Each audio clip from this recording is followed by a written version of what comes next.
please share about how God is sexy versus how manifesting is sexy. It's hilarious.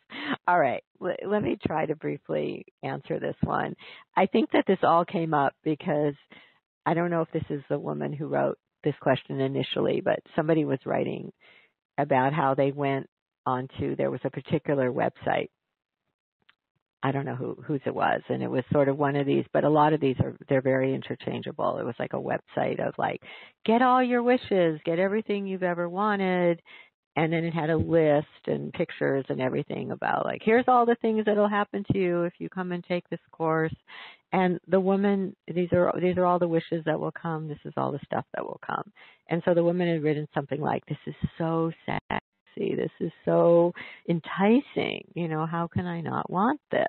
And then I had answered something, initially. It's like, well, actually, I don't find going and getting all your wishes sexy. I find God sexy. So she's asking me to elaborate on that a little more. So let me briefly try to go back to this.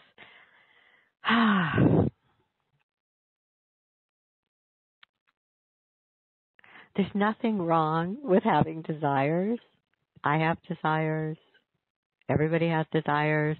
Again, this goes back to that polarity that the whole call started.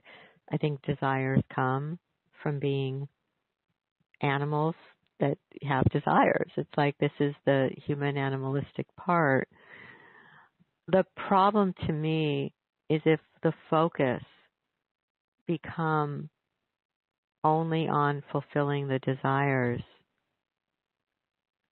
life is actually very limited, and you've seen it yourself.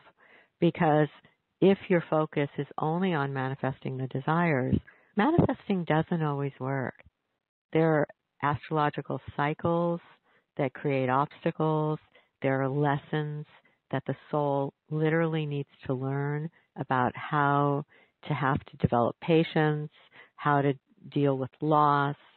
It's like there are so many reasons that the purpose of human incarnation is not only to just have immediate gratification of desires.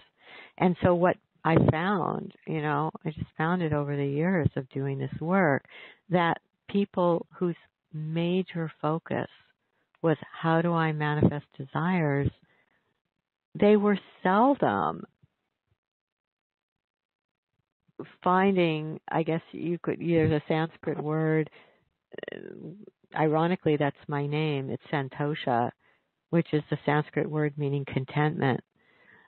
There's seldom contentment in only focusing on desires, because the Buddhists themselves would say the one thing in this world is that whatever you receive will also eventually leave.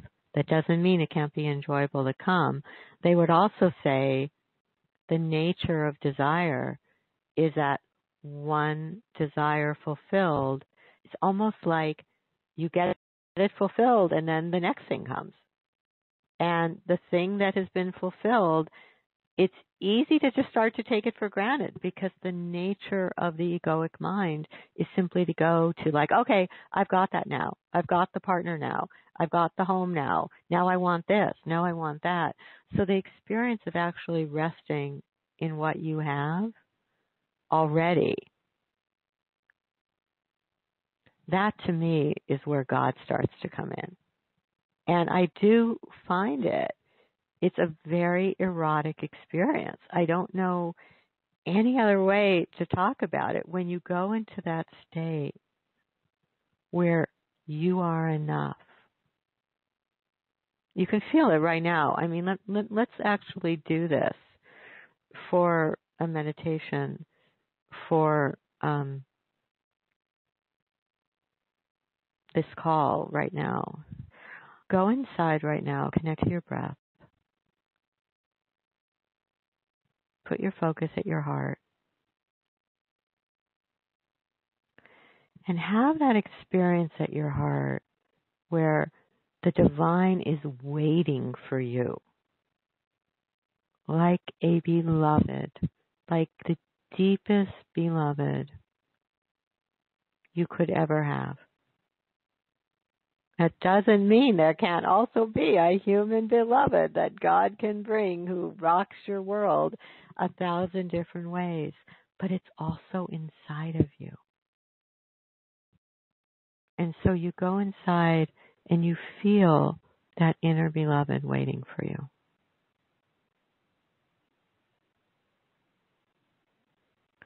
And as you enter that sanctuary of your heart,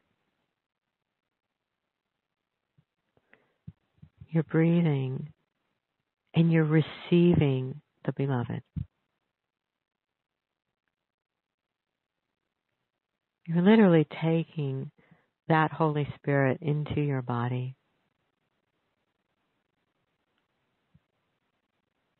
You're receiving it. You're saying, I am enough.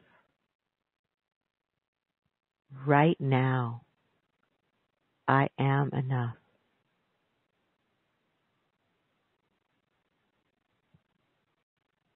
Not in the future, not when I have this and that, not when I've lost 10 pounds. Now, right now, give me the experience that I am enough. And you can literally feel, you can open your hands, you can open your legs, you can open your neck, you can invite in that Holy Spirit of love to unite with you in your heart.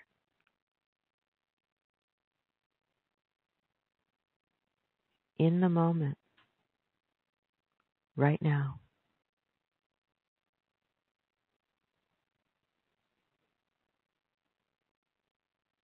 Nowhere you have to go to get it, no workshop you have to take. Right now, you're inviting in however that spirit wants to make itself known. You're welcoming it as that force of love waiting to take the lead in your life. It loves you madly. It accepts you fully.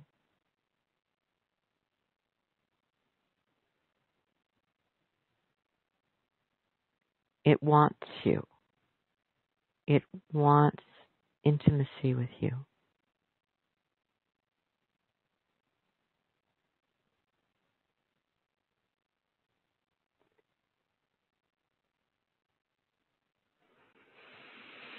And as you breathe, you can literally feel yourself breathing in that spirit of love through your cells, filling your being.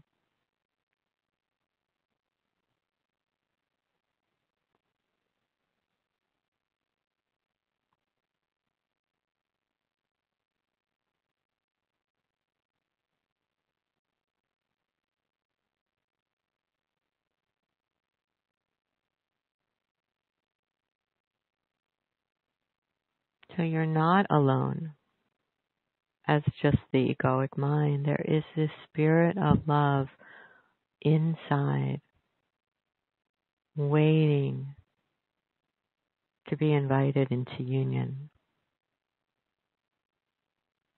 And you can feel it right now,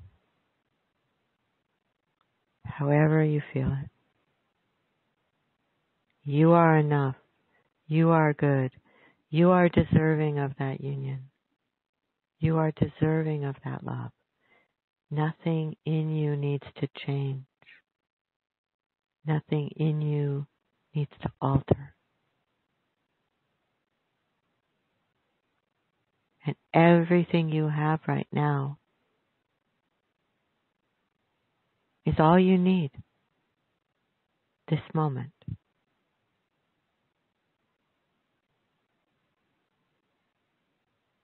Just feel that in your body.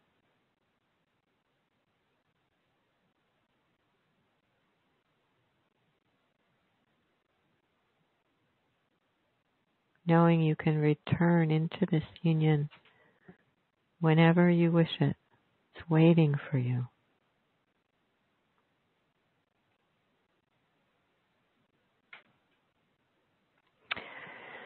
You can slowly come out as you're ready. So that's why I would say, yeah, God is pretty erotic.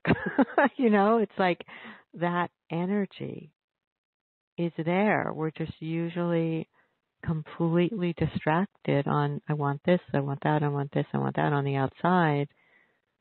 Ironically, this is so ironic, the more you invite that union on the inside, the more everything else that's needed comes on its own without a, class of, here, we'll give you pictures of everything you need to go hunt down.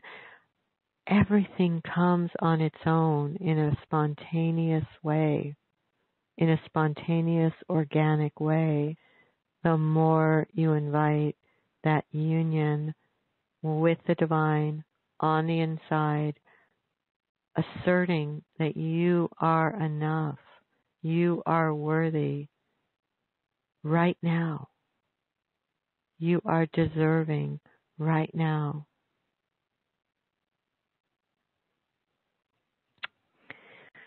So,